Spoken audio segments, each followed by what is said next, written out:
Sure knowledge চ্যানেলে স্বাগত জানাচ্ছি। আজকে আমি পঞ্চম শ্রেণীর 89তম ক্লাসটি নিচ্ছি। আজকের ক্লাসে গসাগু থেকে যে প্রশ্নের অঙ্কগুলো পরীক্ষায় আসে সেগুলো নিয়ে আমি ক্লাস নিচ্ছি। তো আমি এখানে 3টি প্রশ্নের অঙ্ক নিয়েছি, শেষের থেকে শুরু করছি। সর্বাধিক কতজনের মধ্যে 22টি গোটা লিচু ও 66টি গোটা কালো জাম সমান ভাগে ভাগ করা যাবে? তাহলে এখানে 22টি গোটা লিচু এবং 66টি গোটা কালো জামকে সমান ভাগে ভাগ করে কতজনের মধ্যে সবচেয়ে বেশি কতজনের মধ্যে সেটা দেওয়া যাবে। তাহলে এই অঙ্কটাকে আমরা গসাগুর মাধ্যমে সমাধান করব। তাহলে এখানে আছে 22 এবং 66। আমরা তুলে নিচ্ছি সংখ্যা দুটো, 22 এবং 66। আমরা সংক্ষিপ্ত প্রণালীতে গসাগুটা করব। তাহলে এখানে গসাগু করার সময় আমরা এমন একটি সংখ্যা দিয়ে দেব যেটাকে দুটোকেই ভাগ করা যায়। তাহলে এখানে আমরা ভাগ করতে, এখানে আমরা প্রথমে দিচ্ছি, আমরা এখানে দুবার দিচ্ছি। এখানে নিয়ম হচ্ছে মৌলিক সংখ্যা দিয়ে এগুলোকে ভাগ করা। তাহলে এখানে আমরা একটি মৌলিক সংখ্যা নিচ্ছি যেটা দিয়ে কিন্তু দুটোকেই ভাগ করতে পারছি। এখানে হচ্ছে 11, 11 দুগুণে 22, আর এখানে হচ্ছে 33, 33 দুগুণে 66। এবার যাচ্ছে 11 দিয়ে, 11 একটা মৌলিক সংখ্যা, 11 দিয়ে যাচ্ছে। এখানে হচ্ছে 1, এখানে হচ্ছে 3 11 33 3। তাহলে আমাদের গসাগুটা কিন্তু হয়ে গেছে। এবার আমরা এখান থেকে গসাগুটাকে বের করে নেব। সুতরাং গসাগুর ক্ষেত্রে আমরা যে দুটো সংখ্যা দিয়ে পুরোটাকে ভাগ করতে পেরেছি সেই পাশের সংখ্যা দুটোকেই নেব, বাকি নিচে যে সংখ্যাগুলো আছে সেগুলো কিন্তু আমরা নেব না। লসাগুর ক্ষেত্রে পুরোটা গুণ করতে হয়, কিন্তু গসাগুর ক্ষেত্রে এই পাশে যে দুটো দিয়ে ভাগ করেছি সেই সংখ্যা দুটোকে আমরা গুণ করে দেব। এটা হচ্ছে সংক্ষিপ্ত প্রণালীতে গসাগুর নিয়ম। তাহলে 11 দুগুণে 22, আমাদের গসাগু চলে এসেছে 22। এখানে উত্তর লিখতে হবে। তাহলে সর্বাধিক কতজনের মধ্যে ভাগ করে দেওয়া যাবে? আমাদের এখন উত্তর লেখাতে হবে শিশুদেরকে, যে সর্বাধিক 22 জনের মধ্যে সমান ভাগে ভাগ করে দেওয়া যাবে। চলে যাচ্ছি পরবর্তী অঙ্কে। 75 লিটার কেরোসিন তেল ও 25 লিটার পেট্রোল সমান মাপের টিনে এমন ভাবে ভর্তি করে রাখতে হবে যাতে দু প্রকার তেল মিশে না যায়। কমপক্ষে কতগুলো টিনে তা করা যাবে এবং প্রতি টিনে কত লিটার তেল ধরবে? এই অঙ্কটিতে দুটো প্রশ্ন করা হয়েছে। কমপক্ষে কতগুলি টিনে তা রাখা যাবে আর প্রতি টিনে কত লিটার তেল ধরবে। তাহলে প্রথমে আছে 75 লিটার কেরোসিন আর 25 লিটার পেট্রোল। তাহলে সংখ্যা দুটো হচ্ছে 75 এবং 25। আমরা তুলে নিচ্ছি, গসাগুর মাধ্যমে আমরা এই অঙ্কটির সমাধান করব।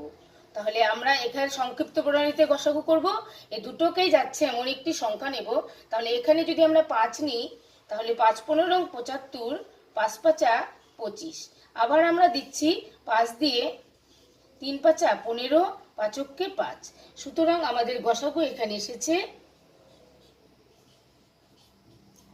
5। এই পাশের সংখ্যা দুটোই হবে গসাগু। তাহলে 5 গুণ 5 সমান সমান 5 5 25। এই যে 25 আমরা পেলাম, এটা কিন্তু আমাদের পরের প্রশ্নের উত্তরটা কিন্তু বেরিয়ে এসেছে এই গসাগুর মাধ্যমে। প্রতি টিনে কত লিটার তেল ধরবে, আমরা প্রত্যেক টিনে কত লিটার তেল ধরবে সেই উত্তরটা পেয়ে গেছি 25 লিটার। তারপর আমাদের আরেকটি প্রশ্ন হচ্ছে কমপক্ষে কতগুলি টিনে তা করা যাবে, অর্থাৎ কতগুলো টিনে সেগুলোকে সমানভাবে রাখা যাবে। এবার আমাদেরকে টিনগুলোকে বের করতে হবে কটা টিন লাগবে। তাহলে আমাদের তেলের পরিমাণ কতটুকু, তাহলে তেলের পরিমাণটাকে আমরা আগে মোট তেলের পরিমাণটাকে বের করে নিচ্ছি। মোট তেল আমাদের কেরোসিন হচ্ছে 75 লিটার, তার সঙ্গে আছে পেট্রোল হচ্ছে 25 লিটার। তাহলে 75 এবং 25কে আমরা যোগ করলে পাবো 100 লিটার। আমাদের মোট তেলের পরিমাণ হচ্ছে 100 লিটার। আমরা গসাগু করে জানতে পেরেছি যে এক একটি টিনে হচ্ছে 25 লিটার করে তেল ধরবে, আর মোট তেল হচ্ছে 100 লিটার। তাহলে এই 100 লিটার তেলকেই কিন্তু আমাদেরকে টিনে রাখতে হবে, প্রত্যেক টিনে থাকবে 25 লিটার করে। তাহলে টিনের সংখ্যাটা আমরা কি করে বের করব? আমরা যদি এই 100 লিটারকে 25 দিয়ে ভাগ করে দিই তাহলেই আমরা টিনের সংখ্যাটা পেয়ে যাব। তাহলে আমরা লিখব, সুতরাং টিন লাগবে, আমাদের মোট তেলের পরিমাণ হচ্ছে 100, সেটাকে আমরা প্রত্যেক টিনে 25 করে রাখবো, 25 লিটার করে। তাহলে যদি ভাগ করে দিই তাহলে এখানে আমরা পাবো 4।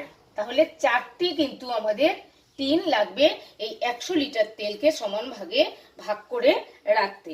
তাহলে এবার আমরা উত্তর লেখাবো। ওখানে দুটো প্রশ্নের মধ্যে প্রথমটার উত্তর আগে লেখাবো, দ্বিতীয়টার উত্তর পরে লেখাবো। কমপক্ষে কতগুলো টিনে তা করা যাবে? তাহলে প্রথম উত্তর কমপক্ষে 4টি টিনে তেলগুলো রাখা যাবে। দ্বিতীয় উত্তর প্রতি টিনে 25 লিটার তেল ধরবে। চলে যাচ্ছি প্রথম অঙ্কটিতে।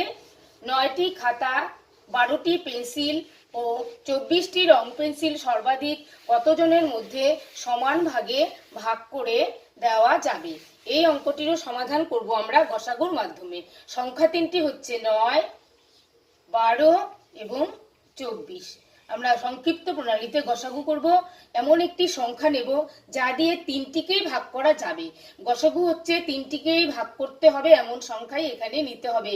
দুটোকে ভাগ করা যাচ্ছে এমন কোনো সংখ্যা নিলে কিন্তু এটা গসাগু হবে না। তাহলে আমরা 3 দিয়ে যদি দিই তাহলে এই তিনটেকেই ভাগ করা যাচ্ছে। 3 3 9, 3 4 12, 3 8 24। পরবর্তী লাইনে যদি আমরা আবার দেখি 4 আর 8কে ভাগ করা যাচ্ছে 2 দিয়ে, কিন্তু 3কে যাচ্ছে না। আমরা গসাগুর ক্ষেত্রে এইভাবে করতে পারবো না। যেহেতু 3টাকেই যাচ্ছে এমন সংখ্যা নেই, তাহলে কিন্তু এখানে গসাগু শুধু 3ই হবে। সুতরাং গসাগু